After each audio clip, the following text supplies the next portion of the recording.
Good morning everyone. Today we are going to deal with computer organization and architecture module 6. So in this module 6 it consists of two separate sections. It consists of control logic design and micro program control. So first we deal with control logic design. Control logic design, first we have to remind what I mean by a control unit. So all computers follow instructions that are given to it in a program. So the control unit has to manage these instructions and make sure that all other parts of the processor do what they should be doing. So the control unit has three jobs. It has to decide which instruction to carry out next, and it has to decode this instruction, and it has to execute this instruction. And so this is a control unit, and the input is given to a control unit. So this control unit has to send different control signals, and it is given to the data path. So the data path has to provide several status signals back to the control unit, and from the data path the output is obtained. So this control unit selects different operation, and it also selects the different state diagrams, different micro operations, and the sequence of operation that are to be performed. And it uses several registers, multiplexers, ALU units, shifters, combination circuit and buses in order to implement all these operations. So from the control unit, from the instruction register, the data is given to the control unit. From the control unit, it has to send different signals to the CPU, and the different data is given to the different bus, and from the control bus, the different signals from the other registers is given to the control unit, and the control signal has to provide all the control signals for activating that particular operation. So the different types of micro operations that are to be performed are the transfer of data between the registers, transfer of data from register to external register, and transfer of data from external to the register, and it has to perform the different arithmetical and logical operations. So there are four methods for providing this control organization. They are one flip-flop per state method, sequence register and decoder method, PLA control, microprogram control. So the first two methods, it must use small scale integrated system and the medium scale integrated circuits. And the control unit was implemented with these devices, and they are said to be hardware control. So in case of the first one, that is one flip-flop per state method, it uses one flip-flop per state in the control sequence circuit. That is, only one flip-flop should be set at a particular time, all others are to be cleared. So this advantage of this method is its simplicity, which it can be designed, and a single bit is made to propagate from one flip-flop to another under the control of decision logic. And the advantage of this circuit is it offers a saving in the design effort and operation simplicity and potential decrease. And so this is a one flip-flop per state method. It consists of a decision logic, and it provides external input conditions, and at a time only one flip-flop should be activated.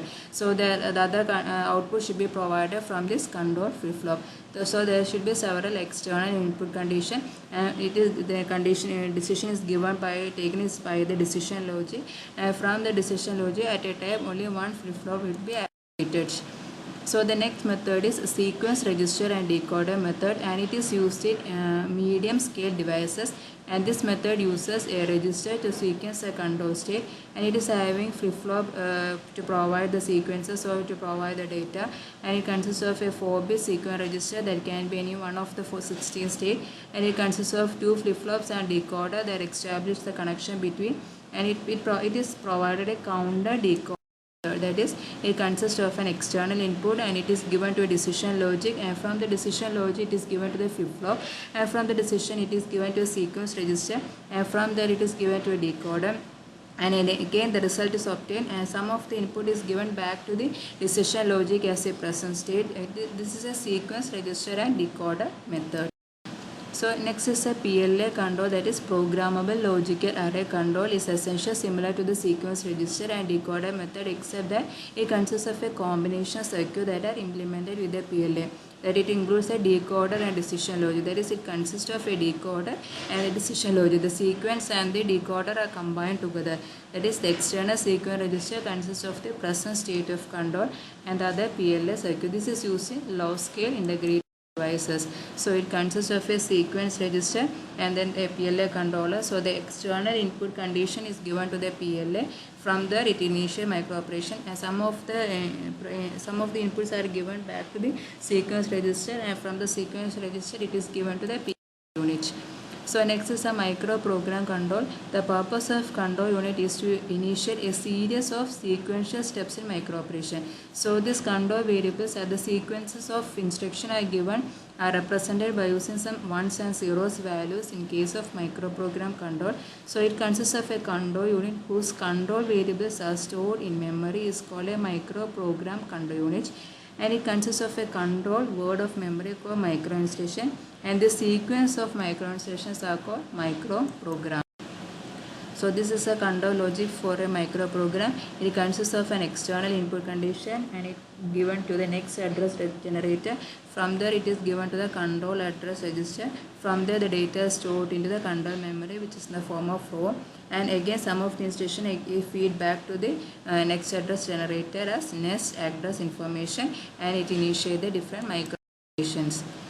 So next is the design of a hardware control. To execute instruction, the processor must have some means of generating the control signals. So there are two approaches that are needed for generating these control sequences. They are hardware control and microprogram control. So what do you mean by hardware control? Consider this sequence of operation. So in order to add a value from register R3 to register R1, this is a sequence of operation that have to be performed.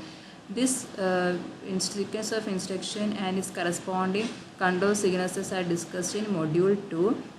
So each of these instructions are executed in a particular clock cycle. And this is a control unit organization in hardware control. It consists of an instruction register, and there the instruction is taken, and from the instruction register each instruction is given to the decoder bar encoder circuit. And if there is an external inputs, and also if it needs a conditional codes, it is taken the corresponding data, and all these instructions are taken in a particular clock cycle. So the clock given the corresponding clock signal, and the control step counter is sequences the corresponding control step sequence of operation.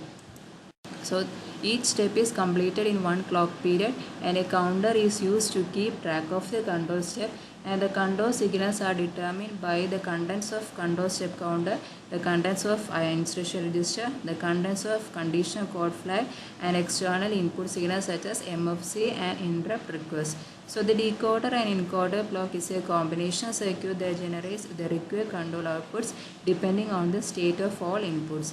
By separating the decoding and encoding function, more detailed diagram can be. So this is a detailed block diagram description of a hardware control. It consists of an instruction register which produces different instruction, and it is given to a instruction decoder. And from the instruction decoder, each instruction is taken and it is given to an encoder. So each instruction is taken by according to a clock cycle. So the clock cycle has to provide the corresponding clock signal, and from there it is given to the encoder. So the encoder has taken some external input and conditional code flag in order to execute several instructions, and it consists of an end signal that is used to execute the next instruction, and if it is run equal to 0, the first cycle should be completed. So the step decoder provides a separate signal line for each step or time slot in the control sequence. The output of the instruction decoder consists of a separate line for each machine instruction. For any instruction loaded into the instruction register, one of the output lines ISN through ISNM is set to 1, and all other lines should be set to 0. So the input signal to the encoder block can be combined to generate the individual contents, that is YIN, PCOut, add in, and so on. Then signal starts a new instruction fetch. So when the control signal run equal to 1, it causes the counter to be incremented by 1. So when run equal to 0, the counter is counting. So next we have discussed about programmable logical array. It is used to implement a combination logical circuit, and here it uses several AND gate planes which link to a set of programmable OR gate planes, which then can be conditionally complemented, and it is also used to produce the sum of products of in the can. So in case of this programmable logical array, it consists of several input buffers and inverters, and the input is given to the different AND plane. From there it is given to the OR plane. This is a basic diagram for this programmable logical array. It can be implemented for any complex combination circuit, and all the combination circuits are implemented with PLA, including decoder and decision logic. So this PLA, it is used to reduce the number of ICs and number of interconnection layers. So this is a general block diagram for the PLA logic. It consists of external input condition, and it is given to PLA. An external sequence register establishes the present state of the control circuit. The PLA output determines which micro-operation should be initiated depending on external input condition and the present state sequence condition. At the same time, other PLA output determine the next state of sequence register.